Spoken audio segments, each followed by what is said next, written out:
মই কংগ্ৰেছৰ ওচৰত আহিব খুজিছোঁ কংগ্ৰেছৰ এজন প্ৰতিনিধি আছে যিহেতু আপুনি শুনিলেই যে ঢলেই ধেমাজিক উন্নয়নৰ ধেমাজিলৈ পৰিণত কৰাৰ কৃতিত্ব দাবী কৰিছে বিজেপিয়ে আৰু সেইকাৰণে বিজেপিকে ভোট দিয়া উচিত বুলি কয় কংগ্ৰেছে কি কয় প্ৰথমতে আমি সুধিব বিচাৰোঁ এতিয়া আমি নিজক সমালোচনা কৰিম নে বিজেপিক সমালোচনা কৰিম ইয়াততো বিজেপি বুলি কাকো প্ৰথমে দেখাই নাই যিসকল বৰ্তমান মন্ত্ৰী মূল আমোলা আছে যিসকলে দুৰ্নীতি কৰি গ'ল কেলেংকাৰী বুলি কৈ আছিলে তেওঁলোকে আজি মন্ত্ৰীসভাত আছে কাক লৈ পেলাই আমি ৰাজনীতি কৰি আছোঁ ইয়াত থকা আপুনি কওক পুৰণা বিজেপি যিসকল পুৰণি বিজেপি আছিলে তেওঁলোকে আজি চকীত বহি আছেনে প্ৰথম প্ৰশ্নৰ উত্তৰ সেইটো দিয়ক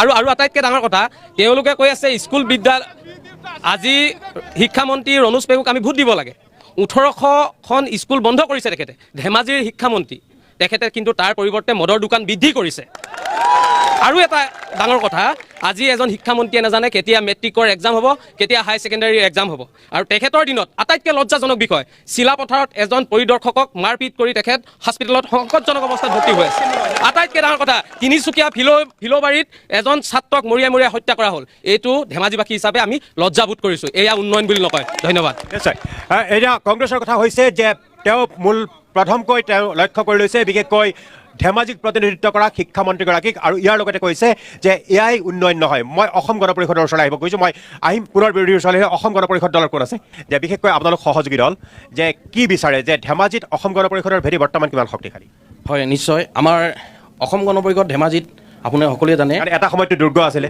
বৰ্তমানো আমাৰ যথেষ্ট শক্তিশালীভাৱে আছে লগতে আমাৰ বৰ্তমান এন ডি এ চৰকাৰৰ মিত্ৰজোঁটৰ অংশীদাৰিত্ব হিচাপে অসমত সৰ্বত্ৰ উন্নয়নৰ লগত অংশীদাৰিত্ব অসম গণ পৰিষদ সমগ্ৰ অসমতে আজি সফলতাৰে এন ডি এৰ লগত অংশীদাৰিত্ব হৈ আছে আৰু ধেমাজিতো আমি এন ডি এ চৰকাৰ অংশীদাৰিত্ব হৈ ডাক্তৰ ৰণোজ পেগু ডাঙৰীয়াৰ লগত সহযোগিতাৰে উন্নয়নৰ লগত সকলো আমি সহযোগিতাৰে আমি সফল উন্নয়নত আমি অংশীদাৰিত্ব হৈ আজি ধেমাজিখন এতিয়া বৰ্তমান আপোনাৰ এনেকুৱাকৈ উন্নয়ন হৈছে আমি বৰ্তমান যিখন খেলপথাৰত আছোঁ আমি আগত খেলা ধূলাৰ কথা আমি খেলুৱৈসকল ভাবিব পৰা নাছিল কাৰণ বিভিন্ন ধৰণৰ বানপানীৰ সমস্যা আছিলে বা পঢ়া শুনাৰ স্কুলৰ সমস্যা আছিল আজি সকলোবোৰ সমস্যা সমাধান হোৱাৰ কাৰণে আজি সময় পোৱাৰ কাৰণে যে খেলা ধূলা কৰিবলৈ এইখন বিল এনি টাইম খেলা ধূলাৰ কাৰণে ব্যস্ত হোৱা দেখা যায় মানে হয়তো কেতিয়াবা অনুষ্ঠান বা সভা অনুষ্ঠান পাতিলেহে এইখন খেলা ধূলা বন্ধ হয় নহ'লে এনি টাইম আজি বক্সিঙৰ নিচিনা খেল আজি ইয়াত খেলিবলগীয়া হৈছে ধেমাজিত এটা পৰিৱেশ আহি গৈছে গতিকে এটা সুন্দৰ পৰিৱেশ চমুকৈ সেইটোৱে ক'ব বিচাৰিছোঁ নিশ্চয় অসম গণ পৰিষদৰ দাবী যে ক্ৰীড়াৰ ক্ষেত্ৰত অভূতপূৰ্ব পৰিৱৰ্তন সাধিছে ধেমাজি জিলাত মই ৰাইজৰ দলৰ ওচৰলৈ আহিব কৈছোঁ যে বিশেষকৈ ৰাইজৰ দলৰ ধেমাজিত খোপনি কিমান শক্তিশালী চাওক আমাৰ ধেমাজি জিলাখনত ৰাইজৰ দল যথেষ্ট শক্তিশালী আৰু বৰ্তমান যি নৱগঠিত চিচিবগা সমষ্টি তাত আমি ইতিমধ্যে কাম কাজ কৰি আছোঁ আৰু ধেমাজি সমষ্টিতো কাম কাজ কৰি আছোঁ আৰু বিজেপি অসম গণ পৰিষদৰ প্ৰতিনিধিসকলে তেখেতলোকে উন্নয়নৰ কথা কৈছে কিন্তু আপোনালোকৰ যিহেতু সংবাদ মাধ্যম আমাৰ ধেমাজি জিলাত আছে আপোনালোকে সমগ্ৰ ধেমাজি জিলাখনত ঘূৰিব এটাও ৰাস্তা পদূলি ভাল নহয় জৰাজীৰ্ণ বান গৰাখহনীয়া সমস্যা আজিলৈকে সমাধান হোৱা নাই আপোনালোকে চাব আমাৰ গাঁৱৰ পৰা 100জন যুৱকৰ ভিতৰত আজি 60জন যুৱকে গৈ বহিৰাজ্যত কৰ্মৰত অৱস্থাত আছে আৰু সেইখিনিকে বিজেপিয়ে উন্নয়ন বুলি কৈ আছে আপোনালোকে চাওক আমাৰ যিবোৰ আমাৰ শিক্ষাখণ্ড আছে এইবোৰ বন্ধ কৰি দিছে আমাৰ স্বাস্থ্য সেৱা আটাইতকৈ বেয়া এতিয়া তেওঁলোকে কৈ থাকে যে সেইবোৰ উন্নয়ন আপোনালোকে চাওক তেখেতলোকে এতিয়া হুলস্থুল কৰিলে উন্নয়ন নহয় আমি কৈ আছোঁ আমি গাঁৱত ঘূৰি থকা ল'ৰা আমি গাঁৱৰ সামগ্ৰিক পৰিৱেশটো বুজি পাওঁ ৰাস্তা পদূলি নাই দলং নাই বান গৰাখহনীয়া সমস্যা আমাৰ স্কুল বন্ধ কৰিছে তেখেতলোকে আমাৰ মেডিকেলত তেখেতলোকৰ পৰ্যাপ্ত যি চিকিৎসা ব্যৱস্থা থাকিব লাগিছিল ব্যৱস্থা নাই গতিকে আমি ৰাইজৰ দলৰ পিনৰ পৰা আমি কৈছোঁ যে বিজেপি এই মুখ্যমন্ত্ৰী ডাঙৰীয়াৰ নেতৃত্বত যি উন্নয়নৰ কথা কৈ আছে এইবোৰ চব ফটাথুল বুজাই আছে তেখেতলোকে কেৱল মিছা কথা কেনেকৈ সঁচা বনাব পাৰি সেই প্ৰপগণ্ডা তেখেতলোকে কৰি থাকে গতিকে সকলোৱে জানে যে বিজেপি দলটো এটা মিছলীয়া দল তেখেতলোকে মিছা কথা কয় আৰু মিছা কথাটোকে সঁচা কৰিবৰ কাৰণে তেখেতলোকে চেষ্টা কৰে গতিকে গোটেই ধেমাজি জিলা চাওক উন্নয়নৰ নামত শূন্য নিশ্চয় বিশেষকৈ মই বিজেপিৰ ওচৰলৈ আহি মই এইবাৰ অসম জাতীয় পৰিষদৰ ওচৰলৈ আহিব খুজিছোঁ অসম জাতীয় পৰিষদে কি কয় যে কিয় এইবাৰ অসম জাতীয় পৰিষদক ভোট দিব লাগে অসম জাতীয় পৰিষদ এটা নতুন আমাৰ আঞ্চলিক ৰাজনৈতিক দল আৰু আমি যথেষ্টখিনি ইছ্যু লৈ আমি আমাৰ আগন্তুক নিৰ্বাচনত আমি অৱতীৰ্ণ হ'ম বুলি ভাবি আছোঁ সেই ইছ্যুখিনি কোৱাৰ আগতেই মই কেইটামান কথা ক'বলৈ বিচাৰিছোঁ আমাৰ সতীৰ্থই কৈ গৈছে ভাৰতীয় জনতা পাৰ্টীয়ে যে আমাৰ উন্নয়নক দেখি ভোট দিব হেৰি দেখি ভোট দিব মই এটা কথা বুজি পোৱা নাই উন্নয়ন কাক কয় আৰু নিম্নগামী কাক কয় তেখেতলোকৰ কথাবিলাক বুজিব পৰা নাই আজিৰ দিনত আমাৰ ভূমিৰ এটা নতুন নীতি উলিয়াই আমাৰ 1000% ভূমি কৰ লগাইছে সেইটো উন্নয়নৰ নাম আজি যদি আমাৰ আপোনাক ব্যক্তিগত আজি যদি আমাৰ ইয়াত যদি নিৰ্দিষ্ট ব্যক্তিগত প্ৰতিষ্ঠান কেইখনমান নহ'লেহেঁতেন আজি শিক্ষাৰ ব্যৱস্থাটো ধেমাজি জিলাত একেবাৰে নিম্ন গতিলৈ গ'লহেঁতেন আজি যদি ধেমাজিত আপুনি চিভিল হস্পিটেলেই চাওক ক'ৰবাত 50টা চিটৰ হস্পিটেলখিনিয়ে চাওক তাত যদি ডক্টৰ পায় সময়মতে তাত যদি মেডিচাইন পায় এটা চিৰিঞ্জলৈকে কিনিবলগীয়া সেইটোৱে যদি উন্নয়ন তেতিয়াহ'লে উন্নয়ন হৈছে আজি আপুনি চাওক ধেমাজিৰ আমাৰ বহিৰাজ্যৰ অৰুণাচলৰ লগত লাগি থকা আমাৰ বৰবামৰ আগৰ এৰিয়াটো যিটো আমাৰ আগ্ৰাসনৰ সৃষ্টি হৈছে, সেই সৃষ্টি যদি সেই সমস্যাখিনি সমাধান কৰিব পাৰিছে তেতিয়াহ'লে আমি ভাবিলোঁ উন্নয়ন হৈছে। আজি চাওক আমাৰ ধৰ্মীয় মেৰুকৰণৰ নামত তেওঁলোকে মাত্ৰ ৰাজনীতি কৰিবলৈ ধৰিছে। আজি চাওক আমি উন্নতি বুলি ভাবিলোহেঁতেন, আমাৰ ধেমাজিৰ যিটো সমস্যা হৈ আছে নিবনুৱা সমস্যা, আমাৰ ধেমাজিৰ আপুনি গাঁৱে ভূঞে যাওক, যদি তেওঁলোকে নহ'লে ল'ৰাই হাজিৰা কৰিছে, নহ'লে আমাৰ কেৰেলা হায়দৰাবাদ তাত গৈ কাম কৰিবলগীয়া। এই প্ৰশ্নটোকে লৈ মই আহিছোঁ, মই পুনৰ বিজেপিৰ ওচৰলৈ আহিব খুজিছোঁ। এই প্ৰশ্নটোলৈ বিশেষকৈ বিৰোধীৰ যিটো অভিযোগ আছে, বান আৰু গৰাখহনীয়াৰ সমস্যা ধেমাজি জিলাত সমাধান হোৱা নাই আৰু ধেমাজি জিলাৰ বহু যুৱকে ইয়াত চাকৰি নাপাই বাহিৰলৈ যাব লগা হৈছে। বিজেপিৰ আৰু কোন আছে? মই বিজেপিৰ এজন যে বিৰোধী দলৰ এইটোৱে অভিযোগ যে বান গৰাখহনীয়া সমস্যা সমাধানত বিজেপি চৰকাৰ ব্যৰ্থ হৈছে। দ্বিতীয় কৈছে আপোনালোকে কৈ আছে চাকৰি লাখৰ ওপৰত চাকৰি দিছে, কিন্তু ধেমাজি জিলাৰ বহু যুৱক ইয়াত চাকৰি নাপাই বহিৰাজ্যত চাকৰি কৰিব লগা হৈছে। ইয়াৰ উত্তৰ বিজেপিৰ ওচৰত কি আছে? আচলতে তেওঁলোকে কৈছে বহু যুৱক যুৱতী এতিয়াও বাহিৰত আছে, সেইটো সত্য, এতিয়াও বাহিৰত আছে। আচলতে কংগ্ৰেছ চৰকাৰ থাকোঁতে কিমান আছিলে সেইটো কওক। কংগ্ৰেছ চৰকাৰ থাকোঁতে গাঁওখনৰ প্ৰায় সংখ্যক যুৱক যুৱতী বাহিৰত আছিল।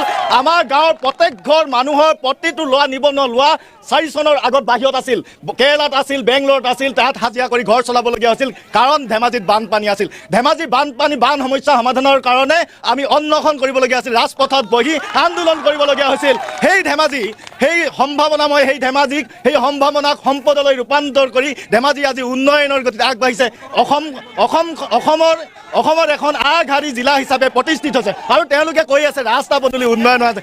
কেৱল ধেমাজি সমষ্টিতে 5টা বছৰত 77টা ৰাস্তা নিৰ্মাণ হৈছে, 178 কিলোমিটাৰ ৰাস্তা নিৰ্মাণ হৈছে, মথাউৰি নিৰ্মাণ হৈছে, বানপানীৰ সমস্যা সমাধান হৈছে। আৰু আমি এটা কথা অনুৰোধ জনাব বিচাৰিছোঁ, বিৰোধীৰ যদি কিবা আছে, বিৰোধীয়ে যদি কিবা কাম কৰা নাই বুলি ক'ব বিচাৰিছে, কি কামনো কৰা নাই তেওঁলোকে এখন লিষ্ট বনাই আমাক দিয়ক, অহাবাৰ চৰকাৰ ৰাখিলে সেই সমস্যাখিনি আমাৰ সমাধান কৰিব। নিশ্চয় বিজেপি এইটোৱে দাবী, যদি কিবা কাম হোৱা নাই সেইটো বিৰোধীয়ে এখন তালিকা দিবলৈ কৈছে। বিজেপিয়ে কৈছে বিৰোধীয়ে এখন তালিকা দিয়ক, যি কাম হোৱা নাই অহাবাৰ চৰকাৰে তেওঁলোকে পূৰ্ণ কৰিব। মই দল সংগঠনৰ ওচৰলৈ আহিব কৈছোঁ। অসম জাতীয়তাবাদী যুৱ ছাত্ৰ পৰিষদ, অসম জাতীয়তাবাদী যুৱ ছাত্ৰ পৰিষদৰ কোনোবা আছে নেকি? আপুনি পৰিচয়টো দি ক'ব যে এইবাৰ কি চাই ৰাইজে ভোট দিব, আপোনাৰ সংগঠন আৰু আপোনাৰ নামটো কৈ ল'ব। আমি অসম জাতীয় যুৱ ছাত্ৰ পৰিষদ ধেমাজি জিলা সমিতিৰ তৰফৰ পৰা আপোনালোকে আমাক ইয়ালৈ আমন্ত্ৰণ কৰা আপোনালোকক আমি আমাৰ ফালৰ পৰা ধন্যবাদ জ্ঞাপন কৰিছোঁ। ইয়াতে এতিয়া নিবনুৱা সমস্যাৰ কথাখিনি ওলাইছে। আচলতে পঞ্জীয়কৃত নিবনুৱা আছে, বৰ্তমান পঞ্জীয়ন কৰা নিবনুৱা আছে 10 লাখৰ পৰা 12 লাখলৈকে আছে। তাৰ পঞ্জীয়ন নকৰা নিবনুৱা কিন্তু তাতকৈ ওপৰতো আছে। পঞ্জীয়ন নকৰা নিবনুৱা কমচে কম আপোনাৰ অসমত 30 লাখৰ ওপৰত আছে। বাহিৰত কাম কৰিবলৈ যোৱা মানুহে যদি ধেমাজিত ইমানখিনি উন্নয়ন হ'লহেঁতেন, আমি দেখি আছোঁ হয় ধেমাজিখনে বহুতখিনি পাইছে, এইটো 10টা বজাত পাইছে আমি দেখিছোঁ, বা ইয়াতে আমি মেডিকেল কলেজৰ দেখিছোঁ, ষ্টেডিয়াম দেখিছোঁ, বা সেইখিনি আমি দেখিছোঁ। কিন্তু নিবনুৱা সমস্যা সমাধানৰ ক্ষেত্ৰত এখন চৰকাৰে কি কৰিছে? নিবনুৱা সমস্যাৰ ক্ষেত্ৰত নিবনুৱা সমস্যা সমাধান কৰিবৰ কাৰণে এইখন চৰকাৰে ইয়াত কিবা এটা বা উদ্যোগক কিবা স্থাপন কৰিছে নে? নিবনুৱা সমস্যাটো সেনেধৰণে সমাধান হ'ব। উদ্যোগ ইয়াত স্থাপন কৰা আমি দেখা নাই।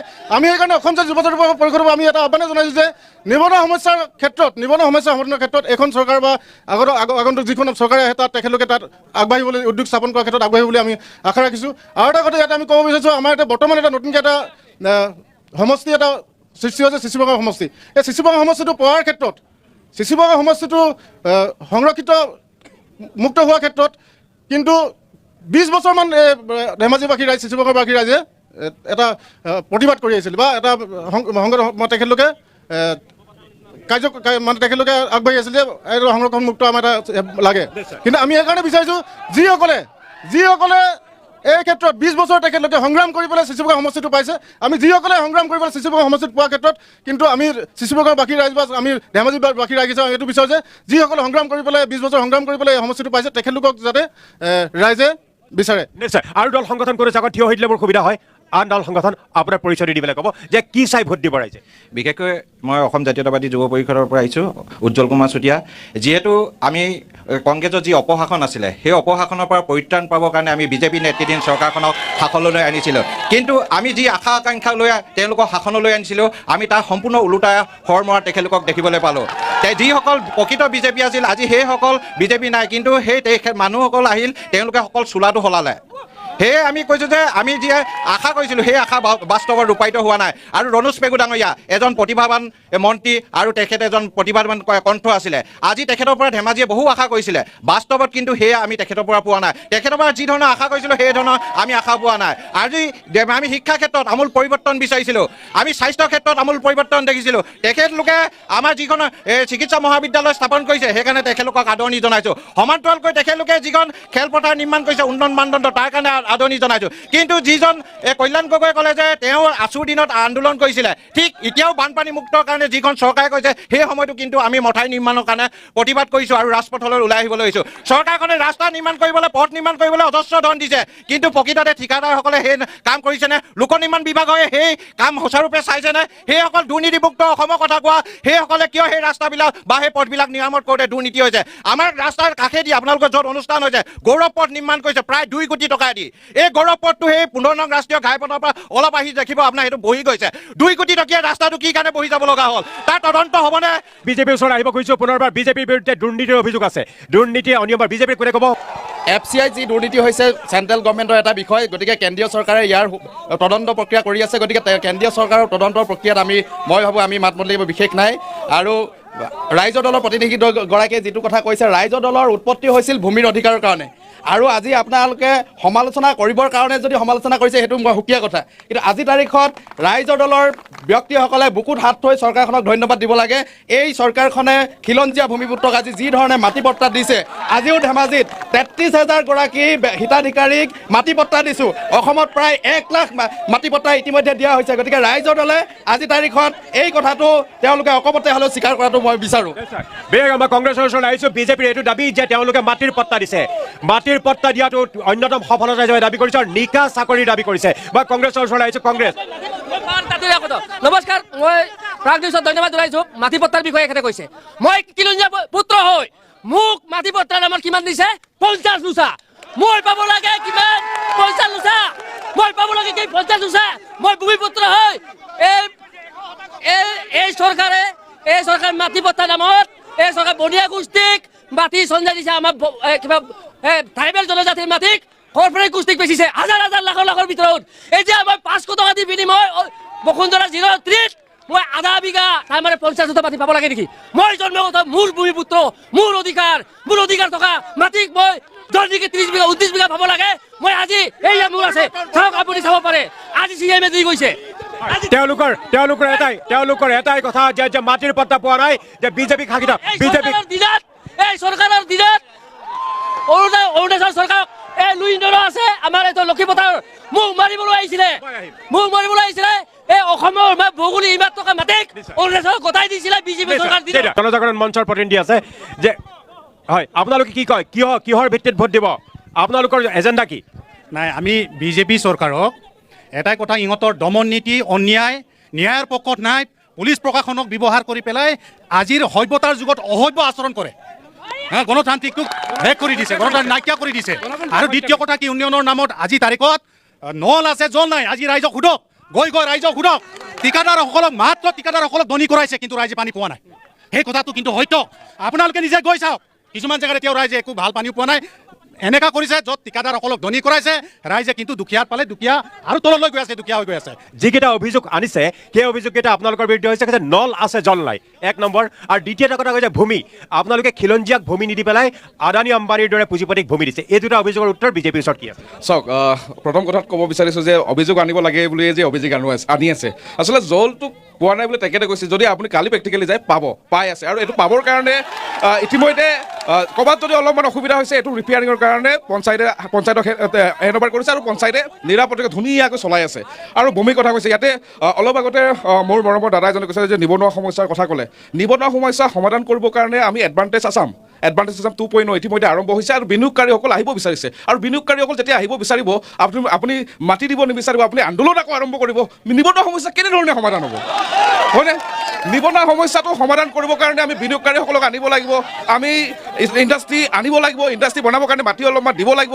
ইণ্ডাষ্ট্ৰীটোতো আকাশত বনাব পাৰিম জানো? আকাশত ইণ্ডাষ্ট্ৰীটো বনে জানো? নবনে নহয়। গতিকে ইণ্ডাষ্ট্ৰীসকল বনাবৰ কাৰণে মাটি অলপ দিব লাগিব, আৰু তাত সংস্থাপন কোনে পাব? অসমৰ নিবনুৱা যুৱকসকলে পাব, আৰু বহিৰাজ্যত থকা যুৱকসকল আমি ঘূৰাই পিনি পাম। আৰু 2 নম্বৰ কথাটো দাদা অলপ শুনিব ৰাখক, চিঞৰ বাখৰ নকৰিব।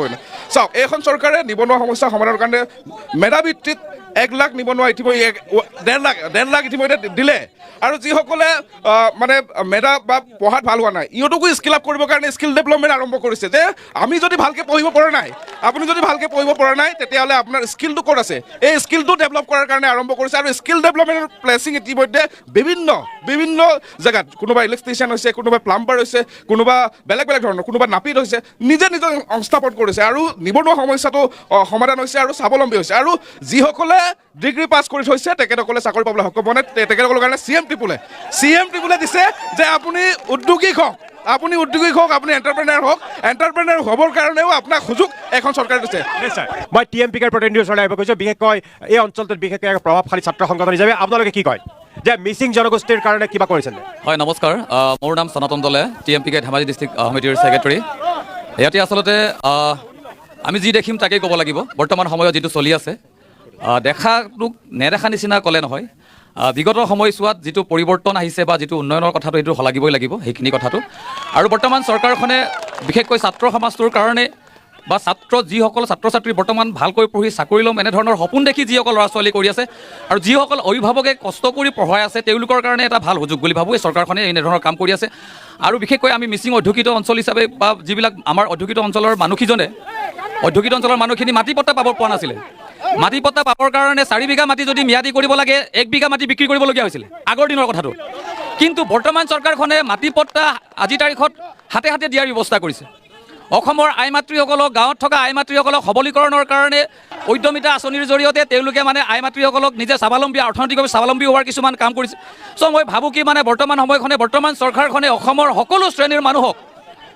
সকলো শ্ৰেণীৰ মানুহক উন্নয়নৰ কাৰণে কাম কৰিছে সেইবাবে আমি জাতীয় সংগঠন হিচাপে ছাত্ৰ সংগঠন হিচাপে সকলো ছাত্ৰ সমাজক অনুৰোধ কৰিব বিচাৰিছোঁ যে এই চৰকাৰখনৰ পক্ষত থাকিব লাগে আৰু এই চৰকাৰখনৰ যদি পক্ষত থাকে তেতিয়াহ'লে অনাগত দিনত ছাত্ৰ সুৰক্ষিত হ'ব আৰু শিক্ষা সুৰক্ষিত হ'ব শিক্ষাৰ মূল্য টকাৰে কিনা বেচা নহ'ব যদি এই চৰকাৰখনৰ লগত থাকে ৰাইজৰ দল আপোনালোকৰ কথা কৈছিলে জাতি মাটি ভেটি আপোনালোকে ভূমিক লৈ আন্দোলন কৰিছিলে কিন্তু এতিয়া পাহৰি গ'ল বুলি কৈছে সৰ্বপ্ৰথমে মই আজি এই অনুষ্ঠানটোত উপস্থিত থকা সকলো ধেমাজিবাসী আৰু জোনাইবাসী ৰাইজক এটা অনুৰোধ জনাওঁ যিহেতু আমাৰ ধেমাজি জিলাৰ যিটো শৈক্ষিক পৰিৱেশ বা আমাৰ পূৰ্ব মানদণ্ড অক্ষুণ্ণ ৰাখি আমাৰ মানচিত্ৰ আমাৰ জ্ঞানৰ নমুনাবোৰ ৰাজ্যিক পৰ্যায়ৰ আগত আমাৰ উভণ্ডালিবোৰ দেখাই নিদিবৰ কাৰণে প্ৰথমে মই আপোনাৰ মাধ্যমে মই অনুৰোধ জনাইছোঁ এতিয়া মই আমাৰ ভাৰতীয় জনতা পাৰ্টীৰ এজন ব্যক্তিয়ে ক'লে যে জাতি মেটি যিটো কথা ৰাখি লগতে যিটো ভূমিপট্টাৰ অখিল গগৈ ডাঙৰীয়াই যিটো প্ৰশ্ন লৈ আমাৰ ৰাইজৰ দলৰ প্ৰতিষ্ঠা হ'ল এই কথাটোকে জনাব বিচাৰিছে যিহেতু একথা মাটি প্ৰদান কৰি আমাৰ পিতৃ আৰু আদিপুৰুষসকলে ৰক্ষণা কৰা 10 বিঘা 15 বিঘা মাটিত একথাকে দি পেলাই তেওঁলোকে আমাৰ মাটি প্ৰদান দিয়া যিটো পটা দিব লাগে বুলি যিটো ব্যৱস্থা কৰিছে এই কথাটোত আমি সৈমান হ'ব পৰা নাই গতিকে আমাৰ দিয়ক যে আমাৰ আজু ককাহঁতে ৰখাই থৈ যোৱা 10-12 বিঘাৰ মাটি আমাৰ এই মাটিটো আমাক উত্তৰাধিকাৰীকে সকলোকে আমাৰ পৰিয়ালবৰ্গক অৰ্পণ কৰিব লাগে মই জনাইছোঁ লগতে আৰু এটা কথা আপোনাক মই এই মাধ্যমৰ যোগে তেওঁলোকৰ ভাৰতীয় জনতা পাৰ্টী আমাৰ কাৰ্যকৰ্তাসকলক মই অনুৰোধ জনাইছোঁ যে ভাৰতীয় জনতা পাৰ্টী 2013 চনত যেতিয়া অসমৰ চৰকাৰলৈ আহিছিলে তেতিয়াহ'লে তেওঁলোকে কৈছিলে যে 16 মাৰ্চত যেতিয়া সকলো টাইল টোপোলা বান্ধিব লাগে বিদেশী এই প্ৰশ্নক লৈ তেওঁলোকে শাসনলৈ আহিছিলে লগতে তেওঁলোকে নদীবান্ধ বন্ধ কৰি বিৰোধিতা কৰি ভাৰতীয় জনতা পাৰ্টীয়ে শাসনলৈ আহিছিলে কিন্তু তাৰ ওলোটা এটা আমি প্ৰতিচ্ছবি দেখিবলৈ পালোঁ গতিকে আমি আহ্বান জনাম এইবাৰ পৰিৱৰ্তনৰ ঠাইত যি পৰিৱৰ্তনৰ শ্লোগান লৈ আমাৰ বিৰোধী মঞ্চ আমি আগবাঢ়িবলৈ বিচাৰিছোঁ আৰু লগতে মূল্যবৃদ্ধিৰ কথাটো কৈছোঁ আপোনালোকে চাব আজি দেখোঁ যদি 10 টকীয়া নিৰ্মা চাউল বা লাখ চাবোন দেখা যায় তাৰ মূল্য 10 টকা আছে কিন্তু 52 গ্ৰাম আৰু 41 গ্ৰামলৈ তেওঁলোকে হ্ৰাস কৰি আনিলে লগতে 1 লিটাৰ মিঠাতেলৰ বটল চাব লগতে মিঠাতেলৰ বটলটো আপুনি 1 লিটাৰ ঠাইত 775 গ্ৰামলৈ তেওঁলোকে নিম্নগামী কৰি আনিলে গতিকে এয়া হ'ল উন্নয়ন আৰু আশা কৰোঁ এই উন্নয়ন নালাগে এতিয়া আমাক জনসাধাৰণক আমাক পৰিত্ৰাণ লাগে আপোনাৰ পৰিচয় দিব অসম সন্মিলিত মৰ্চাৰ আমি সদস্য দল ইয়াতে বিজেপি শাসনত অহাৰ পিছত বৰ্তমান মুখ্যমন্ত্ৰীৰ যি নেতৃত্ব আমি দেখা পাইছোঁ সেয়া ৰাজভৱন নহয় ৰাজপ্ৰসাদ হৈছে তাত মন্ত্ৰী নাই ৰজা আছে আৰু সেই ৰজাৰ নেতৃত্বত অসমত যিসকল বিধায়ক বা মন্ত্ৰীয়ে শাসন চলি আছে নিজ সমষ্টিত তেওঁলোকৰ যি অন্যায় অত্যাচাৰ উদ্ভণ্ডালি আমি সেইখিনি কিন্তু আমি ক'বই লাগিব আমি ধেমাজি জিলাখনৰ দুটাকৈ সমষ্টি বৰ্তমান এতিয়া 3টা হ'বলৈ গৈ আছে 80 নং জোনাই বিধান সমষ্টিৰ কথা যদি কওঁ তাত মানে ভুৱন পেগু ডাঙৰীয়া বৰ্তমান MLA হৈ আছে আৰু তেখেতৰ নেতৃত্বত থকা যি ভুৱন বাহিনীয়ে যি অন্যায় অত্যাচাৰ উৎপীড়ন কৰি জনগণক মানে শাস্তি দিছে সেইখিনি কিন্তু আমাৰ জোনাইবাসী ৰাইজে কেতিয়াও মানি নলয়। সদৌ অসম ছাত্ৰ সন্থাক সুধিব খুজিছোঁ, বিশেষকৈ ছাত্ৰ সন্থাৰ মন্তব্য কি যে আপোনালোক অৰাজনৈতিক ছাত্ৰ সংগঠন, কিন্তু আপোনালোকৰ আহ্বান কি যে কি চাই ৰাইজে ভোট দিব লাগে? পোনপ্ৰথমে আমি আপোনালোকক সকলোকে আমি ধন্যবাদ জ্ঞাপন কৰিছোঁ ইয়ালৈ আমাক নিমন্ত্ৰণ জনোৱাৰ বাবে। আচলতে ইয়াত কংগ্ৰেছো আছে, বিজেপিও আছে বা অন্যান্য ৰাজনৈতিক দলসমূহ আছে, আৰু এই দলসমূহৰ এতিয়া আমি যিসমূহ কথা বতৰা দেখিছোঁ, তেওঁলোকে যিসমূহ কথা বতৰা কৰি আছে তেওঁলোকে অকল ৰাজনীতিৰ বিষয়ে কথা বতৰা কৰি আছে, কিন্তু সামগ্ৰিক জাতিটোৰ বিষয়ে তেওঁলোকে কোনটো দলে কথা কৈছে এই কথা বতৰাবিলাক আমি ইমান সময় বহি আমি শুনি আছোঁ। আচলতে কোনো এটা দলে জাতিটোৰ সামগ্ৰিক উন্নয়নৰ কথা তেওঁলোকে চিন্তা চৰ্চা কৰা নাই। ৰাস্তা ঘাট উন্নয়নে কিন্তু সামগ্ৰিক উন্নয়ন নহয়। জাতিটোৰ মেইন যিসমূহ ইছ্যু আছে সেই ইছ্যুসমূহক লৈ কোনটো দলে কাম কৰিছে সেইটোৱে মেইন কথা। ৰাস্তা ঘাট এইবিলাক যদি আমি নিৰ্মাণ কৰি থাকোঁ, হয় কৰিব লাগিব, আজি কংগ্ৰেছ আহিলে কৰিব লাগিব, বিজেপিও কৰিছে কৰিব লাগিব, কিন্তু জাতিটোৰ সামগ্ৰিক উন্নয়নৰ কাৰণে কোনটো দলে কাম কৰিব এই কথা বতৰা আমি চিন্তা চৰ্চা কৰিব লাগিব।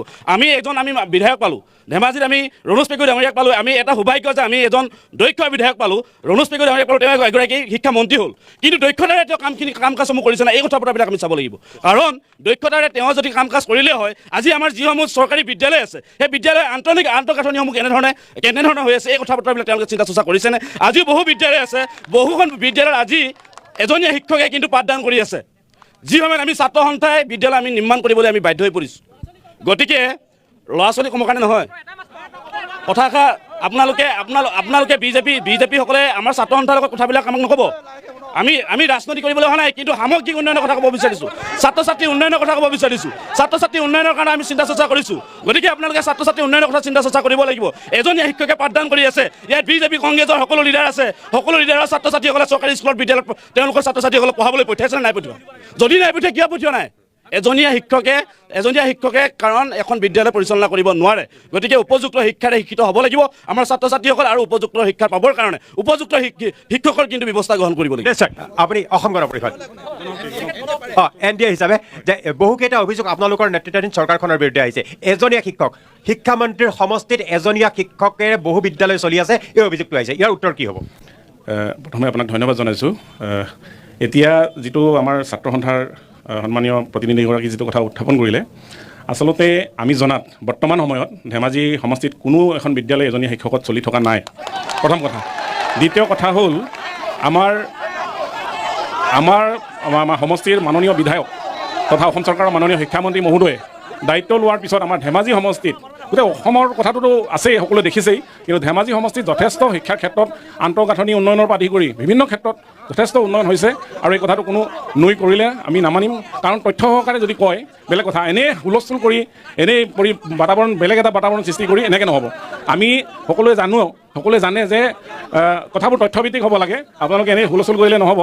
চাওক, এতিয়া চৰকাৰখনক আমি কিয় ভোট দিব লাগে সেই কথাটো আমি যদি ক'বলৈ যাওঁ, চৰকাৰে চাওক স্বচ্ছ আৰু নিকা পদ্ধতিৰে, শুনক, স্বচ্ছ আৰু নিকা পদ্ধতিৰে যিটো পূৰ্বৰ চৰকাৰত আমি কল্পনাই কৰিব নোৱাৰোঁ। চাকৰি এটা ল'বলৈ আমাক 30 পৰা 50 লাখ টকা লাগে। তেনে অৱস্থাত আমি চাকৰিৰ কথা ভাবিবই নোৱাৰোঁ। অসমৰ মানুহে, সাধাৰণ দুখীয়া ৰাইজে চাকৰি এটা ল'ম বুলি ভাবিবলৈ আশা এৰি দিছিলে। মই ইয়াৰ উত্তৰ কংগ্ৰেছৰ বিচাৰিম, মই যাম। কংগ্ৰেছে কৈছে চাকৰিৰ বিক্ৰীৰ বজাৰৰ অভিযোগ আহিছে কংগ্ৰেছৰ বিৰুদ্ধে, মই যাম। সেই সময়ত বিজেপি নেতৃত্বাধীন চৰকাৰ 2016 চনত অহাৰ পিছত প্ৰথম কংগ্ৰেছ চৰকাৰৰ বিয়াগুম কেলেংকাৰী APSC চাকৰি দুৰ্নীতি ধৰা পৰিলে। তাৰপিছত ৰাকেশ পালক কাৰাৰুদ্ধ কৰিলে। পৰৱৰ্তী সময়ত যিমানবোৰ চৰকাৰী নিযুক্তি হৈছে স্বচ্ছ আৰু নিকা পদ্ধতিৰ মাজত হৈছে, আৰু অসমৰ প্ৰতিজন সৰ্বসাধাৰণ ৰাইজৰ পৰা আদি কৰি বুদ্ধিজীৱী সমাজলৈকে এই কথাটো সকলোৱে স্বীকাৰ কৰিব। মই মহিলা আছে, বহু মহিলাক সুধিব খুজিছোঁ, বিশেষকৈ চৰকাৰখনে মহিলা উদ্যমিতা আঁচনি, অৰুণোদয়লৈ বিভিন্ন ধৰণৰ আঁচনি লৈছে। আপুনি ভাবেনে যে এবাৰ মহিলাসকলে শাসকীয় দল বা বিজেপিক ভোট দিব? ধন্যবাদ প্ৰাঞ্জল দা। মহিলা উদ্যমিতা আঁচনি আমাৰ মহিলাৰ সবলীকৰণ বুলি মই নাভাবোঁ, কাৰণ অৰুণোদয় আৰু উদ্যমিতা আঁচনি আমাৰ মহিলাসকলক আৰু অধুন্নতিলৈ ঠেলি নিছে। কাৰণ আজিৰ মহিলাই ঘৰত থাকিবলৈ বাদ দিলে, হাঁহ কুকুৰা পুহিবলৈ বাদ দিলে, তাঁত ববলৈ বাদ দিলে। গতিকে অৰুণোদয় আৰু উদ্যমিতা আঁচনিয়ে আমাৰ মহিলাসকলৰ ল'ৰা ছোৱালী ভৱিষ্যত ধ্বংস কৰিবলৈ গৈ আছে। গতিকে আমাক বিজেপি চৰকাৰ নালাগে, আমাক অসম চৰকাৰ কংগ্ৰেছ চৰকাৰ লাগে, আমাক বিজেপি চৰকাৰ নালাগে। আমি মহিলাই আমি ল'ৰা ছোৱালীৰ শিক্ষা ভৱিষ্যত উন্নতি কৰিব লাগিব, ল'ৰা ছোৱালী বনাব। এটা কথা মই বিজেপি যিসকল আমাৰ অতীতবৃন্দসকলে কৈ আছে, মই কথাটো বুজি পোৱা নাই। আপোনালোকে কওক, আজি মাননীয় আমাৰ মুখ্যমন্ত্ৰী হিমন্ত বিশ্ব শৰ্মা আহিছিলে ধেমাজিত, আপোনালোকে নিশ্চয় গম পায়। একেলোকে কৈছে আজি মাটি পট্টা দিছে, ঠিকে আছে, মাটি পট্টা দিছে, আমি মানিছোঁ। কিন্তু আপুনি কেমেৰাটো অলপ জুম কৰি নিব, এইটো আছে ইয়াত আপোনাৰ 1 কটা 10 লোচা প্ৰিমিয়াম কিমান আহিছে 40,500 টকা সেইটো মাটি পট্টা দিছে নে কি দিছে আৰু আপোনাৰ মই এটা কথা কৈছোঁ আমাৰ ধেমাজি সমষ্টিত শিক্ষামন্ত্ৰী ডক্টৰ ৰণোজ পেগু ডাঙৰীয়া আমি কিয় নালাগে আপোনাক মই কৈ দিছোঁ তেখেত এজন দুৰ্বল আৰু নিমাতি কন্যা মন্ত্ৰী বিৰতিৰ পিছত মই প্ৰাঞ্জল ফুকন পুনৰ উভতি আহিছোঁ ষ্টাৰ চিমেণ্ট ৰজনংকালৈ বিৰোধী দলে ইতিমধ্যে সাহসীয় দলৰ প্ৰশ্নক লৈ বিভিন্ন তেওঁলোকে আপত্তি দৰ্শাইছে মই পুনৰবাৰ আহিব খুজিছোঁ আপুনি কওক যে জোনাই সমষ্টিৰ পৰা আপুনি আহিছে যে জনজাগৰণ মঞ্চ জোনাই সমষ্টি বিশেষকৈ আপোনালোকে কিহৰ বাবে বিজেপিৰ বিৰোধিতা কৰিছে আৰু আপোনালোকক কিয় সমৰ্থন কৰিব লাগে আমি এইকাৰণে বিজেপিক বিৰোধিতা কৰোঁ যে কাৰণ বিজেপিৰ দিনত আমি একো উন্নতি দেখিব পোৱা নাই নদীখনীয়াই হওক বা আজি বিজেপি চৰকাৰৰ দিনত আমি ইমান অন্তৰত আঘাত পাইছোঁ কাৰণ তেওঁলোকৰ চৰকাৰৰ দিনত নন্দিতা শইকীয়া জানমণি কুটুম জোনমণি ৰাভা আমাৰ সাৰ্থক জুবিন গাৰ্গক বিজেপি চৰকাৰৰ দিনত হত্যা কৰা হৈছে তাৰ ন্যায় লাগিব আমি ন্যায় নোপোৱা পৰ্যন্ত আমি বিজেপিক ভোট নিদিওঁ আৰু আমি ভোটৰ পৰা সকলো জনগণক আমি ক'ম যাতে নিৰ্বাচনৰ আগে জুবিন গাৰ্গে ন্যায় পাব লাগিব আৰু হত্যাকাৰী মৃত্যুদণ্ড হ'ব লাগিব তাৰ মই দাবী জনাই জয় জুবিন দা নিশ্চয় চাবকে জুবিন গাৰ্গৰ ন্যায়ক লৈ পেলাই প্ৰশ্ন উত্থাপন হৈছে জুবিন গাৰ্গৰ ন্যায় বিচাৰিছে এজন যুৱ প্ৰজন্মই দাদা চাওক মই বিশেষকৈ চিচি বগা সমষ্টিক বিলং কৰোঁ আৰু আপোনালোকে এতিয়া দেখিছে যে বিজেপি প্ৰতিনিধিসকলে অকল উন্নয়নৰ কথা কৈ আছে আমাৰ চিচি বৰগাঁও বিধানসভা সমষ্টি যদি তেখেতলোকে লিজ বিচাৰে ৰাস্তা পদূলি নিৰ্মাণ নোহোৱা মই দি দিব পাৰোঁ কংগ্ৰেছৰ হৈ পেলাই বাইদেউ ক'ব এতিয়া যে কওক যে মহিলা উন্নয়নৰ ক্ষেত্ৰত বিশেষকৈ বিজেপিয়ে দাবী কৰিছে তেওঁলোকে বিভিন্ন আঁচনি দিছে কংগ্ৰেছে কি কয় মই মহিলা উন্নয়নৰ ক্ষেত্ৰত বুলি নকওঁ সকলো শ্ৰেণীৰ মানুহৰ ভিতৰত হেৰিটো ক'ম মই এগৰাকী মাতৃ হিচাপে মই আজি এটা কথা ক'ব বিচাৰিছোঁ সকলো ছাত্ৰ সংগঠন ইয়াত আছে প্ৰতিটো জাতি জনগোষ্ঠীৰ ছাত্ৰ সংগঠন থাকে কিন্তু মই আজি পেগু বোৱাৰী হিচাপে হিচাপে মই আমাৰ TMPK আমাৰ ভাইসকলক আপোনালোক নহ'লে আমাৰ মেৰুদণ্ড নাই সঁচা কথা হয় কিন্তু এনেকৈ অপেন মঞ্চত আপোনালোকে ইমান মানে মুকলিমূৰীয়াকৈ মানে কোনোবা এটা ৰাজনৈতিক দলক ইমান ছাপৰ্ট কৰাটো আমি কিন্তু বিৰাট দুখ পাইছোঁ কিন্তু আছু হওক বা আপোনাৰ অসম জাতীয়তা পৰিষদ হওক বা অন্যান্য বিভিন্ন জাতি জনগোষ্ঠীৰ সংগঠন আছে তেওঁলোকৰ নিচিনাকৈ আপোনালোকে যোনে যি বেয়া কৰিছে সেইটোৰ ওপৰত আপোনালোকে মাতক আপোনালোকক আমি সন্মান কৰোঁ আমাৰ জাতিৰ সংগঠন হয় সন্মান কৰোঁ কিন্তু পোনপটীয়াকৈ আপোনালোকে নহয় কাৰোবাৰ মুখপাত্ৰৰ দৰে নহ'ব আৰু মই আপোনালোকক আহ্বান কৰিব বিচাৰিছোঁ আজি অতদিনে আমাৰ অট'নমাছ কাউন্সিলৰ মিচিং অট'নমাছ কাউন্সিলৰ নিৰ্বাচন কিয় পতা নাই সেইটোৰ বিষয় লৈ পিনে আপোনালোকে যদি ইয়াত উত্থাপন কৰাহেঁতেন তেতিয়াহ'লে আমি বহুত বেছি ভাল পালোহেঁতেন হয় পোনপ্ৰথমে ভাল পাইছোঁ আমাৰ ধেমাজিৰ পৰা কৈছোঁ ধেমাজিৰ কেইটামান আমি স্পষ্ট উন্নতি দেখিছোঁ আমাৰ ৰাস্তা ঘাট হৈছে মানিছোঁ আমাৰ যিখিনি সামগ্ৰিক আছে সেইখিনি উন্নয়ন হৈছে আমি মানিছোঁ ভাল হৈছে আমাৰ ইয়াত মেডিকেল কলেজ হিচাপে ভাল পাইছোঁ আমাৰ ইয়াতে আমাৰ আয়ুক্তৰ কাৰ্যালয় এটা উদ্বোধন কৰিছে মাননীয় মুখ্যমন্ত্ৰী ডাঙৰীয়া ভাল পাইছোঁ কিন্তু কথা হ'ল কেৱল অকল সামগ্ৰিক সেই ৰাস্তা ঘাট উন্নয়ন বুলি আমি কাহাৰিব নোৱাৰোঁ আমাক লাগিব অসমৰ সামগ্ৰিক উন্নয়নথলী অসমৰ সামগ্ৰিক উন্নয়ন লাগিব আমাৰ অসমীয়া যুৱক যুৱতী আজি কেৰালাত কিয় আজি অসমীয়া যুৱক যুৱতী আজি কেৰালাত যাবলগীয়া হৈছে কিয় তেওঁলোকক ইয়াত নিযুক্তি দিয়াৰ কিবা ছিষ্টেম কৰিলে নে নাই কেৱল হিতাধিকাৰী সৃষ্টি কৰিলে উন্নয়নটো বুজায় আমাক স্বত্বাধিকাৰী বনাব লাগিব আমাক স্বত্বাধিকাৰী লাগে আমাক হিতাধিকাৰী আমাক স্বত্বাধিকাৰী লাগে স্বত্বাধিকাৰী বনাইছে বহিৰাগতক স্বত্বাধিকাৰী বনাইছে এই চৰকাৰে বহিৰাগতক আৰু হিতাধিকাৰী আৰু ভিক্ষাৰী বনাই আছে আমাৰ থলুৱা জনজাতিক মই গণ অধিকাৰ মঞ্চৰ ফালৰ পৰা ক'বলৈ গৈছোঁ যিহেতু ৰণোজ পেগু জাতীয় সংগঠনৰ নামৰ সংগঠন কৰি আজি এই অৱস্থাত আহি পাইছে তেওঁ আজি ভৈয়াম জনজাতি আৰু অন্যান্য পিছপৰা শ্ৰেণী কল্যাণ দপ্তৰৰ মন্ত্ৰী কিন্তু তেওঁৰ দিনত আজি কি হৈছে জনজাতীয় ছাত্ৰ ছাত্ৰীসকলে কেন্দ্ৰীয় চৰকাৰৰ জলপানী পোৱাৰ পৰা বঞ্চিত হৈ আছে ট্ৰাইবেল বেল্ট এণ্ড ব্লকৰ মাটি আজি খিলিঞ্জীয়া মানুহক ভূমিপট্টা দিয়াৰ নামত কি কৰিছে বিদেশী পুঁজিপতি আৰু বহিৰাগত বণিক গোষ্ঠীৰ হাতত গোটাই দিছে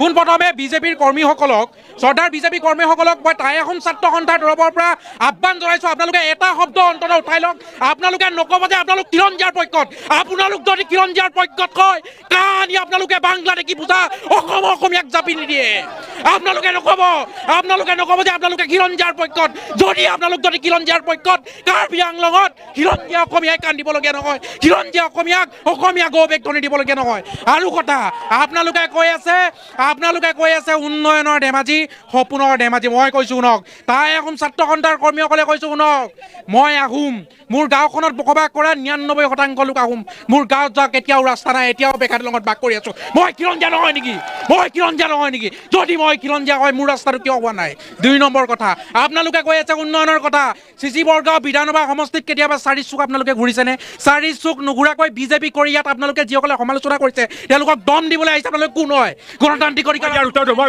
বিজেপি বিচাৰিব কৈছোঁ উন্নয়নৰ প্ৰসংগ আহিছে আমি বিজেপিক এটা কথা সুধিবলৈ বিচাৰিছোঁ যিসকলে বিজেপি প্ৰতিনিধি ইয়াত আছে তেখেতলোকে উন্নয়ন বুলি কথা কৈ আছে মই একচুৱেলি গোগামুখৰ পৰা আহিছোঁ মোৰ ঘৰ গোগামুখত আৰু গোগামুখ পঞ্চায়তৰ অন্তৰ্গত ৰণোজ পেগুৱে যোৱা বিগত পঞ্চায়ত ইলেকশ্যনত ভোট দিছিল তেখেতে যিটো ৰাস্তাইদি ভোট চেণ্টাৰত ভোট দিবলৈ গৈছিল সেই ৰাস্তাটো এবাৰ মোৰ লগত যাবলৈ ওলাব নেকি কোনোবা প্ৰতিনিধি আছে নেকি বিজেপিৰ সেই ৰাস্তাটো এনেকৈ যায় গতিকে সেই ৰাস্তাটো বৰ্তমান অৱস্থা নাই আৰু ঢকুৱাখানা ৰাষ্ট্ৰীয় ঘাইপথৰ ঢকুৱাখানা যিটো সংযোগী পথ সেই পথটো অৱস্থা নাই মাত্ৰ ইলেকশ্যন বা কোনোবা CM আহিলে মাত্ৰ টাপলি মাৰে তাৰ বাদে একো নকৰে দেউৰী ছাত্ৰ সন্থা কোন আছে দেউৰী ছাত্ৰ সন্থা আমাৰ দেউৰী জাতিটো এনেকুৱাই হৈছে মানে একো উন্নয়ন নাই হোৱা আমাৰ চিচি বগা সমষ্টিত যদি আজি সকলোৱে ঘূৰে তেতিয়াহ'লে একেবাৰে দেখিব একেবাৰে একো নাই হোৱা এতিয়া বিজেপিসকলে কয় উন্নয়ন টাউনৰ উন্নয়ন নহয় গ্ৰাম্য অঞ্চলৰ উন্নয়ন যেতিয়া হ'ব তেতিয়া চৰকাৰ আৰু গোটেই অসম উন্নয়নত থাকিব আমাৰ অসম এতিয়া ধাৰত পুতি গৈ একেবাৰে নাই আৰু এটা কথা মই স্পষ্টভাৱে ক'ব বিচাৰিছোঁ যে অসমৰ প্ৰকৃত উন্নয়ন যেতিয়া হ'ব তেতিয়া ইয়াৰ প্ৰকৃত উন্নয়ন গ্ৰাম্য অঞ্চলৰ পৰা হ'ব আৰু গ্ৰাম্য অঞ্চলত আমাৰ দেউৰী মিচিং আমি সকলোৱে বসবাস কৰোঁ মই যেতিয়া দেউৰী হিচাপে যাওঁ গাঁৱলৈ আমাৰ ইমান দ পানী আমি নামি মই আজি নামি 2-3টা RTR মাৰিছোঁ আমাৰ দেউৰী যি মানে আমাৰ দেউৰী যোনবিলাক আছে সেইবিলাকৰ ওপৰতো আমি RTR মাৰিছোঁ আমাৰ উন্নয়ন একেবাৰে নাই হোৱা আমাৰ দেউৰী জাতিটোক উন্নয়ন কৰিব লাগে বুলি আমি বিজেপি চৰকাৰক অনুৰোধ জনাইছোঁ ধন্যবাদ মই কংগ্ৰেছৰ ওচৰলৈ আহিছোঁ এতিয়া মই এইটো কথাই ক'ব বিচাৰিছোঁ দুটা কথা তেখেতলোকে উঠাই ল'লে ভাল হয় নহ'লে তেখেতলোকৰ গুৰুসকলৰ ৰাজনীতি গুৰুসকলৰ গাতে তেখেতলোকে যে দুখ দিছে সেইটো প্ৰতিফলিত হ'ব চাকৰি নিকা আমাৰ ধেমাজিত তেখেতলোকে সেই কথাটো তেখেতলোকে ক্ষমা খোজাৰ ভাল যে যিটো সময়ত তেখেতলোকে চাকৰিবিলাক যে দিছিলে তেখেতলোকক চাকৰি যোগ্যতাৰ ভিত্তিত চাকৰি পোৱা লোকসকলক তেখেতলোকে অপমান কৰিছে তেখেতলোকে নিশ্চয়কৈ অপমান কৰিছে যে তেখেতলোকে ভেটি দি তেখেতলোকে চাকৰি পাইছে বুলি অপমান কৰিছে যোগ্যতাৰ ভিত্তিত টেটৰ কাৰণে যেতিয়া কোৱালিফাইড শিক্ষকসকলক তেখেতলোকে মানে কোনো সময়ত দিছিলে কংগ্ৰেছ গভৰ্ণমেণ্টত তেখেতলোকে পইচা দি পিনে চাকৰি পাইছিল নেকি সেই সময়ত বিধায়ক কোন আছিলে জিলা প্ৰশাসন বা এইটো কাৰ কণ্ট্ৰলত আছিলে গতিকেলৈ আওপকীয়াকৈ তেখেতলোকৰ নেতৃত্বকে যে আজি তাৰিখত দোষাৰ কৰিব বিচাৰিছে তেখেতলোকৰ বক্তব্যৰ পৰা আমি প্ৰতিমন যাবলৈ বিচাৰিলোঁ দ্বিতীয়তে মই কৈছোঁ যে আজি তাৰিখত চিচি বৰগাঁও যিটো আপুনি ক'লে দুটা সমষ্টি আছিলে এতিয়া চিচি বৰগাঁও সমষ্টি সৃষ্টি হ'ল এতিয়া হৈ আছে যে আমাৰ তাতে বহু তেখেতলোকৰ দলৰে কৰ্মীয়ে কয় যে আমাৰ ইয়াতে দুজন বিধায়ক মানে আমাৰ তাত প্ৰতিনিধি নাই যিটো অংশ চিচি বৰগাঁৱৰ পৰা জোনাই পৰা ইয়ালৈ গুচি আহিলে এই লোকসকলে যেতিয়া আমগুৰি বৰলুঙৰ পৰা যেতিয়া বিধায়কৰ ভুৱন পেগু ডাঙৰীয়ালৈ যায় তেখেতে পোনে কৈ দিয়ে যে আজিকালি মই আৰু তাৰ MLA নহয় তেখেতলোকতো আজি তাৰিখলৈকে এইটো অঞ্চলৰ পৰাইতো প্ৰতিনিধিত্ব কৰি আছে ঠিক তেনেদৰে আমাৰ শিক্ষামন্ত্ৰী ৰণোজ পেগু ডাঙৰীয়াৰ সমষ্টিৰ যি অংশ ধেমাজিলৈ চিচি বৰগাঁৱলৈ গুচি গৈছে তাৰ পৰা যদি তেখেতলোকে এটা অভিযোগ লৈ যায় তেতিয়া ক'ব যে সেই সমষ্টিটো এতিয়া মই নাচাওঁ নহয় মইতো তাৰ প্ৰতিনিধি নহয় গতিকে এই কথাটোৱে আজি 2023 আগষ্ট মাহত যেতিয়া সমষ্টিটোৰ ডিক্লেৰেশ্যন হ'ল তাৰ পাছৰ পৰা কিন্তু আমাৰ এই অঞ্চলবিলাকত তেখেতলোকৰ মানে যিখিনি কৰিব লগা আছে ঘৰবাৰ পৰা দৰকাৰী স্কিম আহিছে ডাইভাৰ্ট কৰিলে কোনোবা এটা জেগালৈ লৈ গৈছে আজি চাওক বিজেপি চৰকাৰৰ অহা প্ৰথম উন্নয়ন এটা শ্লোগানে আছিলে কৃষকৰ আয় দুগুণ কৰা এতিয়া মোক দেখুৱাই দিয়কচোন কোনজন খেতিয়কৰ আয় দুগুণ হৈছে আজি খেতিয়কৰ উপযুক্ত দাম পোৱা নাই আজি শদিয়াৰ খেতিয়কসকলে আলু ৰাজপথত পেলাই দিবলৈ হৈছে আৰু চাহপাতৰ ক্ষুদ্ৰ খেতিয়কসকলে দাম পোৱা নাই আজি আমাৰ ধেমাজিত আমাৰ নিৰসৰ নিতুল শইকীয়া নামৰ 40 বিঘা খেতি কৰা ল'ৰা এটাই আজি 8 টকা ডলাৰ আলু বিকিবলৈ তাৰ কাৰণে খেতিয়কসকলে উন্নয়ন কৰে যেনেকৈ এটা আন্তঃগাঁথনি নিৰ্মাণ কৰি কল হাউচ প্ৰয়োজন আছিলে এখন ভাল বজাৰ কৃষকৰ বজাৰ নিৰ্মাণ কৰিব লাগিছিলে সেইসকল কিন্তু সেইবিলাক হোৱা তাৰ অকল বিজেপি চৰকাৰৰ উন্নয়ন কাৰ হৈছে জানিছেনে বিজেপি চৰকাৰৰ প্ৰধান বৰুৱাৰ লগত ভুৱন পেগুৰ লগত ৰণোজ পেগুৰ আশে পাশে বহি থোৱা মানুহকেইটাৰ উন্নয়ন হৈছে তেওঁলোকৰ ঘৰ আজি 10 বছৰ আগৰ ঘৰটো যদি চাই এতিয়া দালাল উঠিছে তেওঁলোকৰ আগত কি ঘৰ আছিল এতিয়া কেনেকুৱা হৈছে চাব তেওঁলোকৰ কেনেকুৱা ধৰণৰ তেওঁলোকৰ মানদণ্ড উন্নয়ন আৰু এজন ব্যক্তি সাধাৰণ মানুহৰ মানদণ্ড উন্নয়ন হোৱা নাই নমস্কাৰ মই মাছখোৱাই হয় আমি সন্মানীয় কোন দলৰ সেইটো ক'ব মই ৰাইজৰ দলৰ হয় মই সন্মানীয় বিজেপি কৰ্মীসকলক আমি জনাব বিচাৰিছোঁ যে জুবিন ক্ষেত্ৰলৈ আপোনালোকৰ মুখ্যমন্ত্ৰী গ'ল নাই সেই প্ৰশ্নটোৰ উত্তৰ দিয়ক কিয় যোৱা নাই আৰু কিয় যোৱা নাই সেইটো দিয়ক আৰু এটাই কথা জুবিন গাৰ্গক আৰু এটা প্ৰশ্ন আমি কয়লা দিলোঁ চাহ দিলোঁ ভূপেন হাজৰিকা দিলোঁ জুবিন গাৰ্গ দিলোঁ আপোনালোকে কি দিলে ন্যায় দিব পৰা নাই বিজেপি ওচৰলৈ আহিছোঁ অভিযোগ নম্বৰ 1 কৃষকৰ উন্নতি হোৱা নাই অভিযোগ নম্বৰ 2 গ্ৰামাঞ্চলৰ উন্নতি হোৱা নাই ঠিক আছে প্ৰথম উত্তৰটো তেওঁলোকক দিব বিচাৰিছোঁ আজি তাৰিখত ধানৰ প্ৰতি কুইণ্টেলৰ দাম 2500 টকা আৰু প্ৰতি কুইণ্টেল সৰিয়হৰ দাম 6,500 টকা প্ৰতি কুইণ্টেল সৰিয়হৰ দাম আজিৰ তাৰিখত বিজেপি চৰকাৰ দিনত। আৰু তেওঁলোকে কয় যে গ্ৰাম্য উন্নতি হোৱা নাই। আজিৰ তাৰিখত মাজুলীৰ পৰা বৰগীবিললৈকে 90 কিলোমিটাৰ ৰাস্তা আজি হুৰহুৰা গাড়ী চলি আছে। আপোনালোকে এই কথাটো দেখিছেনে নাই? আৰু অলপ দিনৰ আগতে মুখ্যমন্ত্ৰী ডাঙৰীয়া ঘোষণা কৰিছে এই মথাউৰি ৰাস্তাটো অসম মালাৰ অধীনত 4 লেনযুক্ত ৰাস্তালৈ পৰিণত কৰিব। সেই কথাটো আপোনালোকে দেখিছেনে নাই? আৰু আজি সেই মাথাইমূৰীয়া যিসকল মাটি আছিলে 25,000 টকাৰ বিঘাত বিক্ৰী হৈছিলে, সেই মাটিৰ দাম আজিৰ তাৰিখত ভূমি উৎপত্তা পোৱাৰ লগে লগে 4 পৰা 5 লাখ টকালৈ মূল্য বৃদ্ধি হ'ল। সেইবিলাক আপোনালোকে দেখিছেনে নাই? আৰু এই দাঁতিকাষৰীয়া কাষৰীয়া যিবিলাক মাটি আজিৰ তাৰিখত 4 লেনযুক্ত পথ হোৱাৰ পিছত সেই মাটিৰ মূল্য 5 পৰা 10 লাখ টকালৈ পৰিৱৰ্তন হ'ব। সেয়া আমাৰ হৈছে বিজেপি চৰকাৰৰ উন্নয়ন। নিশ্চয় এয়া হৈছে বিজেপি চৰকাৰৰ উন্নয়ন। মই যিহেতু ইয়াতে ভূমি সমস্যাৰ কথাটো বাৰে বাৰে উত্থাপন হৈ আছে, মই চমুকৈ কৈছোঁ। ইয়াতে কি হৈছে, কিছুদিন আগলৈকে আমাৰ ইয়াতে উপস্থিত থকা আমাৰ একাংশ প্ৰতিবাদকাৰী আছিলে। এই প্ৰতিবাদকাৰীসকলে তেওঁলোকে প্ৰতিবাদ কৰি আছিলে যে ধেমাজি চহৰৰ পৰা নগৰ অঞ্চলৰ সীমাৰ পৰা 5 কিলোমিটাৰৰ ভিতৰত মানে টাউন এৰিয়া পৰিছে, গতিকে সেইখিনি তাৰমানে বেছি প্ৰিমিয়াম ভৰিবলগীয়া হৈছে। সেই কথাটো তেওঁলোকে আন্দোলন কৰি প্ৰতিবাদ কৰি আছিলে। কিন্তু চৰকাৰখনে আমিও প্ৰতিবাদ কৰিছিলোঁ, আমিও চৰকাৰৰ ভিতৰত পক্ষত থাকি আমি হেৰি কৰিছিলোঁ। সেইদিনা মাননীয় মুখ্যমন্ত্ৰী ডাঙৰীয়া কেবিনেট সভাৰ জৰিয়তে সেই মানে যিটো 5 কিলোমিটাৰৰ যিটো ব্যাঘাতৰ ভিতৰৰ সেইটো আছিলে, সেইটো তেওঁলোকে এতিয়া গ্ৰাম্য অঞ্চললৈকে তাৰমানে তেওঁলোকক এইটো ৰূপান্তৰ কৰি দিলে, যাৰ কাৰণে এতিয়া মাটিৰ প্ৰিমিয়াম প্ৰতি বিঘাত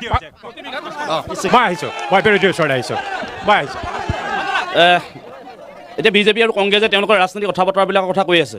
কিন্তু আমি দুটামান কথা আমি ক'ব বিচাৰিছোঁ যে আমি একদম চমুকৈ কৈছোঁ, আমাৰ ধেমাজিত যিকেইখন মহাবিদ্যালয় আছে, সেই মহাবিদ্যালয়কেইখন যিকোনো এখন মহাবিদ্যালয় বিশ্ববিদ্যালয় হিচাপে কিন্তু স্বীকৃতি প্ৰদান কৰিবৰ বাবে আমি চৰকাৰলৈ দাবী জনাইছোঁ। তাৰ লগে লগে যিহেতু আমি প্ৰভাখনক ৰাষ্ট্ৰীয় অভয়াৰণ্য হিচাপে স্বীকৃতি প্ৰদান কৰিবৰ বাবে আমি ছাত্ৰ সন্থাই বাৰে বাৰে দাবী জনাইছোঁ, কিন্তু আজিলৈকে নকৰিলে। আকৌ যদি আমি 17 চনলৈ যাওঁ, যি সময়ত অপশক্তি আহি চিলাপথাৰ এটা ঘটনা সংঘটিত হৈছিল, ছাত্ৰ সন্থাৰ অফিচ ভাঙিছিল বা বিশেষ আমাৰ যিসকল চিৰবৰেণ্য ব্যক্তি আছিল তেওঁলোকৰ ফটোসমূহ ফালি তছনছ কৰিছিল, কিন্তু আজিলৈকে সেই সময়ত বিজেপি চৰকাৰ আছিল, তেতিয়া চৰকাৰে কৈছিল যে আমাৰ যি শ্বহীদ বেদী আছিল, শ্বহীদ বেদী নিৰ্মাণ কৰাৰ কথা কৈছিল, কিন্তু আজিলৈকে নকৰিলে। মুখ্যমন্ত্ৰীৰ পৰা আশা কৰিছিল বহু উন্নয়নৰ কথা। পৰিচয় দি ক'ব। প্ৰথম এটা কথা, সি ফুলাই ফুলাই যদি মানুহক যদি প্ৰতিহন কৰিব বিচাৰে, সেই তেনেকুৱা উন্নয়ন কিন্তু আমাক নালাগে। উন্নয়নৰ নামত ৰং ভিতৰি কৰি তেওঁলোকৰ নামত উন্নয়নৰ ঢাক ঢোল বজাই আমাক ফটা ঢোলৰ উন্নয়ন নালাগে। প্ৰথম কথা এইটোৱে যে টাউন কমিটিৰ কাষতে থকা যিখন বৰগাঁও, সেই বৰগাঁৱৰ পৰা পাঁচলিলৈ যোৱা এটা ৰাস্তা, যিটো ৰাস্তা আমাৰ শিক্ষাৰ প্ৰাণকেন্দ্ৰ হিচাপে উচ্চ শিক্ষা হিচাপে ইঞ্জিনিয়াৰিং কলেজখন আছে, সেই ইঞ্জিনিয়াৰিং কলেজখনত প্ৰতিজন ছাত্ৰ ছাত্ৰীয়ে কিমান ধূলি আৰু কিমান কষ্টৰে যাব লগা হয়, সেই কথা সেই ছাত্ৰ ছাত্ৰীসকলক সোধক। প্ৰথম এটা কথা মই কানৈ কলেজত আৰু ডিব্ৰুগড় বিশ্ববিদ্যালয়ত মই ছাত্ৰসভা কৰি আহিছোঁ। সেইখিনি সময়ত ধেমাজিৰ বহুখিনি ছাত্ৰ ছাত্ৰীক মই সমস্যা পাইছোঁ, দেখি আহিছোঁ। সেইখিনি সময়ত আমাৰ ছাত্ৰ ছাত্ৰীসকলে শিক্ষাৰ লগতে আমাৰ কাৰিকৰী শিক্ষা প্ৰতিষ্ঠান, সেই কাৰিকৰী শিক্ষা প্ৰতিষ্ঠানত তেওঁলোকে পঢ়িব বিচাৰে, কিন্তু তেওঁলোকে প্ৰথম পচন্দ কি হ'ব বিচাৰে? যোৰহাট আৰু নগাঁও। কিয় জানেনে?